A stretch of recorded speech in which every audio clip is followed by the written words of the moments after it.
जिधर सिरसा दे बीजेपी च शामिल होने ते सियासत काफी गरमा रही है। अकाली दल प्रधान सुखबीर बादल और श्री अकाल तख्त साहिब के जथेदार ने इसनूं लैके बीजेपी ते निशाने साधे ने।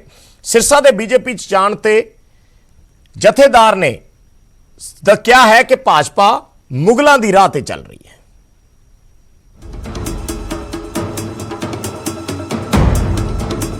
मैनूं लग्या कि उन्हां दे अगे भी ये पेशकश रखी गई कि या बीजेपी ज्वाइन करो तो या फिर जेल जाओ। जथेदार ਗਿਆਨੀ ਹਰਪ੍ਰੀਤ ਸਿੰਘ ने अपने इस बयान के नाल बीजेपी की तुलना मुगल हुकूमत के नाल कर दी। जथेदार का इल्जाम है कि मुगल हुकूमत दे विच लोकां अगे धर्म या जिंदगी दे विचों किसी एक नूं चुन दा बदल हुंदा सी अते हुण उसे राह ते बीजेपी है जो विरोधी धिरां दे अगे दो ही बदल रखदी है, या बीजेपी चुनो या जेल चुनो। जथेदार का दावा है कि अकाली दल छड्ड के बीजेपी विच जाण वाले मनजिंदर सिंह सिरसा अगे भी जेल या बीजेपी विचों किसी एक नूं चुन दा बदल रखिया गया सी।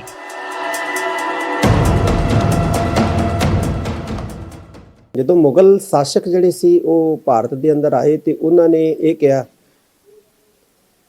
ਕਿ ਜਾਂ ਧਰਮ ਚੁਣ ਲਓ ਤੇ ਜਾਂ ਜ਼ਿੰਦਗੀ ਚੁਣ ਲਓ, ਤੇ ਮੈਨੂੰ ਲੱਗਿਆ ਕਿ ਉਹਨਾਂ ਦੇ ਅੱਗੇ ਵੀ ਇਹ ਪੇਸ਼ਕਸ਼ ਰੱਖੀ ਗਈ ਕਿ ਜਾਂ बीजेपी ज्वाइन करो तो या फिर जेल जाओ। जथेदार के निशाने ते बीजेपी दे नाल नाल दिल्ली दे कुछ सिख आगू भी सन। इल्जाम ने कि सिरसा अगे अजिहे हालात पैदा किए गए कि उसनूं बीजेपी दे विच जाना पिया।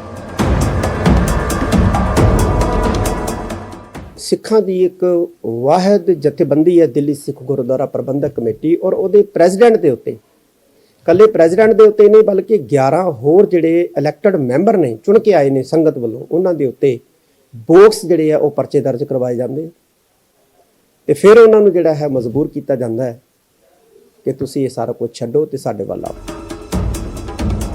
अकाली दल के प्रधान सुखबीर सिंह बादल का इल्जाम है कि पहला कांग्रेस पार्टियां तोड़न का काम करती सी अते हुण बीजेपी कर रही है।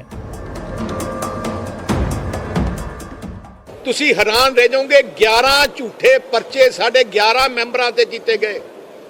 उन्हां नूं पुलिस थाणियां च बुलाया गया दिल्ली ते कहा गया कि जां तुसी अकाली दल छड्डो, नहीं तां तुहानूं असीं अंदर करदे हां, तुहाडा काम अंदर करदे हां। बीजेपी ने सुखबीर बादल ते जथेदार दे वल्लों लाए गए संगीन इल्जामां नूं मुੱਢੋਂ रद्द कर दिता है।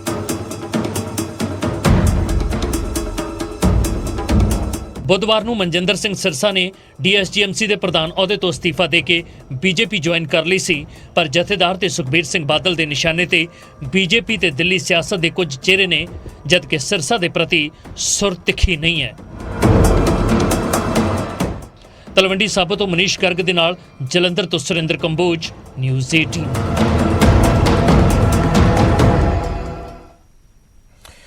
कांग्रेस हाईकमान ते प्रशांत किशोर ने अज वड्डा बयान दिता है और इस बयान के जरिए प्रशांत किशोर वालों गांधी परिवार ते निशाना साधा गया। उन्होंने कहा है कि कांग्रेस लीडरशिप एक व्यक्ति की जागीर नहीं होनी चाहिए।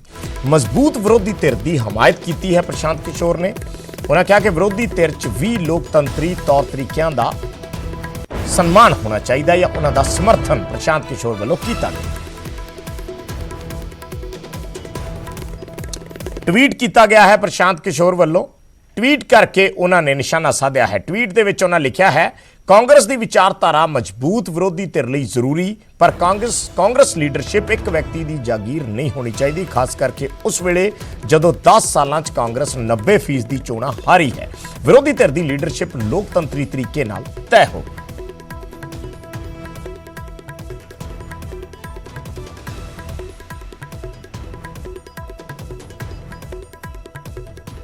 ਤੇ ਉਧਰ ਕਿਸਾਨਾਂ ਦੀਆਂ ਮੌਤਾਂ ਦੇ ਅੰਕੜੇ ਤੇ ਵੀ ਸਿਆਸਤ ਗਰਮਾ ਗਈ ਹੈ। ਵਿਰੋਧੀਆਂ ਨੇ ਹੁਣ ਕੇਂਦਰ ਸਰਕਾਰ ਤੇ ਸਵਾਲ ਚੁੱਕੇ ਨੇ।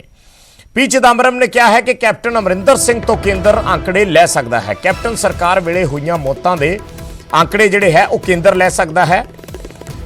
ਮਲਿਕਾ ਅਰਜੁਨ ਖੜਗੇ ਨੇ ਕਿਹਾ ਹੈ ਕਿ ਕੀ ਕੋਈ ਸਰਕਾਰ ਅਜਿਹੀ ਹੋ ਸਕਦੀ ਹੈ ਜਿਸ ਦੇ ਕੋਲ ਅੰਕੜੇ ਵੀ ਨਾ ਹੋਣ।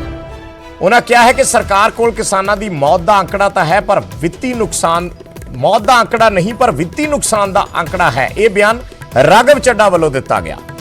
नरेंद्र तोमर ने कल दरअसल लोक सभा च लिखती जवाब दिता सी कि अंदोलन दौरान जान गवाउण वाले किसानों का उन्होंने कोल कोई रिकॉर्ड नहीं है, इस करके मुआवजा देने का सवाल ही पैदा नहीं। कोई सरकार ऐसी हो सकती है जिसके पास आंकड़े नहीं है? बॉर्डर पे जब लोग मरते हैं तो वहाँ डिप्टी कमिश्नर रहता है, पुलिस रहती है, तहसीलदार रहता है, पटवारी रहता है, और जिस गांव से कोई लोग आते हैं उनका तो इन्होंने नोट कर लिया है बॉर्डर पे। तब आपको आंकड़े नहीं मिल रहे, वो नहीं, ये एक बहाना है। उनको कुछ भी नहीं देना चाहते हैं, सिर्फ उनको सता के गिड़गिड़ा के अपने पैरों पे गिरने के लिए ये सब साजिश है उनकी। लेकिन किसान झुकने वाले नहीं, किसान लड़ेंगे, लड़ते रहेंगे। एमएसपी और उनके दूसरे जितने भी डिमांड है वो उसके लिए वो ताकत लगा के लड़ते रहेंगे। ਤੇ ਉਧਰ ਪੀ ਚਿਦੰਬਰਮ ਵੱਲੋਂ ਟਵੀਟ ਕੀਤਾ ਗਿਆ ਹੈ। ਪੀ ਚਿਦੰਬਰਮ ਨੇ ਆਪਣੇ ਟਵੀਟ ਦੇ ਵਿੱਚ ਲਿਖਿਆ ਹੈ ਕਿ ਸਰਕਾਰ ਨੇ ਕਿਹਾ ਕਿ ਕਿਸਾਨ ਅੰਦੋਲਨ ਦੌਰਾਨ ਕਿਸਾਨਾਂ ਦੀਆਂ ਹੋਈਆਂ ਮੌਤਾਂ ਦਾ ਕੋਈ ਰਿਕਾਰਡ ਨਹੀਂ ਹੈ। ਸ਼ੁਰੂਆਤ ਦੇ ਲਈ ਕੇਂਦਰ ਸਰਕਾਰ ਕੈਪਟਨ ਅਮਰਿੰਦਰ ਸਿੰਘ ਨੂੰ ਉਹਨਾਂ ਦੀ ਅਗਵਾਈ ਹੇਠ ਪੰਜਾਬ ਸਰਕਾਰ ਵੱਲੋਂ ਇਕੱਠੇ ਕੀਤੇ 220 ਮੌਤਾਂ ਦੇ ਆંકੜੇ ਬਾਰੇ ਪੁੱਛ ਸਕਦੀ ਹੈ। ਇਹ ਟਵੀਟ ਪੀ ਚਿਦੰਬਰਮ ਵੱਲੋਂ ਕੀਤਾ ਗਿਆ। ਤੇ ਉਧਰ ਆਪ ਆਗੂ ਰਾਘਵ ਚੱਡਾ ਨੇ ਵੀ ਟਵੀਟ ਕਰਕੇ ਸਵਾਲ ਚੱਕੇ ਨੇ। ਰਾਘਵ ਚੱਡਾ ਨੇ ਕਿਹਾ ਹੈ ਕਿ ਭਾਰਤ ਸਰਕਾਰ ਕੋਲ ਕਿਸਾਨਾਂ ਦੀਆਂ ਮੌਤਾਂ ਬਾਰੇ ਕੋਈ ਆંકੜਾ ਨਹੀਂ ਹੈ, ਪਰ ਕਿਸਾਨਾਂ ਦੇ ਵਿਰੋਧ ਪ੍ਰਦਰਸ਼ਨ ਕਾਰਨ ਹੋਏ ਹਰ ਰੁਪਏ ਦੇ ਨੁਕਸਾਨ ਦਾ ਲੇਖਾ ਜੋਖਾ ਜ਼ਰੂਰ ਹੈ। ਕਿੰਨੀ ਬੇਰਹਿਮੀ ਹੈ। ਇਹ ਟਵੀਟ ਰਾਘਵ ਚੱਡਾ ਵੱਲੋਂ ਕੀਤਾ ਗਿਆ।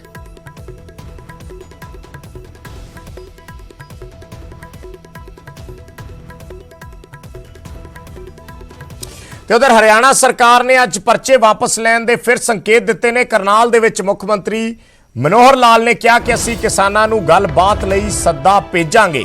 ਜਦੋਂ ਮੁਲਾਕਾਤ ਹੋਏਗੀ ਤਾਂ ਪਰਚਿਆਂ ਤੇ ਗੱਲ ਹੋਏਗੀ। ਇਹ ਗੱਲ ਸੀਐਮ ਮਨੋਹਰ ਲਾਲ ਖੱਟਰ ਵੱਲੋਂ ਕਹੀ ਗਈ ਔਰ ਕਿਸਾਨਾਂ ਨੂੰ ਘਰ ਜਾਣ ਦੀ ਵੀ ਮੁੜ ਅਪੀਲ ਅੱਜ ਹਰਿਆਣਾ ਦੇ ਮੁੱਖ ਮੰਤਰੀ ਵੱਲੋਂ ਕੀਤੀ ਗਈ। किसानों ने कहा कि अगर आपका निमंत्रण आता है तो वे जरूर मिलने आएंगे आपसे। ठीक है, निमंत्रण देंगे उनको।